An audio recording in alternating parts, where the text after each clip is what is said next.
ঈশ্বরদীর মুলাডুলিতে আন্তনগর ট্রেনের স্টপেজ না দিলে বৃহত্তর আন্দোলনের ডাক দেওয়ার ঘোষণা দিয়েছেন লতিফ জোয়ারদার। ঈশ্বরদী বিশেষ প্রতিনিধি টিএ পান্না জানান, ঈশ্বরদীর মুলাডুলি স্টেশনে আন্তনগর ট্রেন স্টপেজের দাবিতে শান্তিপূর্ণভাবে মানববন্ধন সমাবেশ ও গণস্বাক্ষর কর্মসূচি করেছি, কিন্তু আগামীতে যদি এই স্টেশনে একটি আন্তনগর ট্রেনের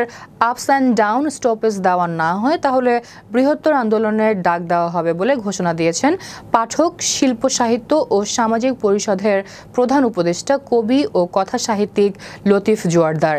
একই সংগঠনের সভাপতি সৈয়দ চঞ্চল মাহমুদের সভাপতিত্বে ঈশ্বরদী উপজেলা প্রেস ক্লাবের সভাপতি ও জাতীয় সাংবাদিক সোসাইটির কেন্দ্রীয় সাংগঠনিক সচিব তৌহিদ আক্তার পান্না, সংগঠনের উপদেষ্টা ও ঈশ্বরদী উপজেলা প্রেস ক্লাবের সহসভাপতি প্রভাষক নজরুল ইসলাম মুকুল, সাধারণ সম্পাদক মাসুম আলী, কোষাধ্যক্ষ আব্দুর রব সুমন, বিএনপি নেত্রী শাহনাজ পারভিন মাহফুজা, বিএনপি নেতা আব্দুর রাজ্জাক, ফিরোজ হোসেন, এনামুল হক, অধ্যক্ষ এনামুল হক পাঠান, কৃষক নেতা সিদ্দিকুর রহমান ময়েজ, কিতাব আলী মণ্ডল, শাহিন খলিফা, রুহুল আমিন, সজীব,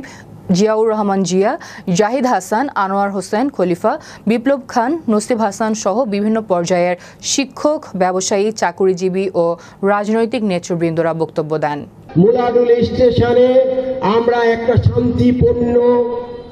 মানববন্ধন ও গণস্বাক্ষরের আয়োজন করেছি। আগামীতে যদি আমরা মুলাডুলি স্টেশনে একটা আন্তনগর ট্রেন আপ এবং ডাউনে স্টপেজ না পাই, তবে আমাদের এই শান্তিপূর্ণ আন্দোলন কিন্তু আর শান্তিপূর্ণ থাকবে না।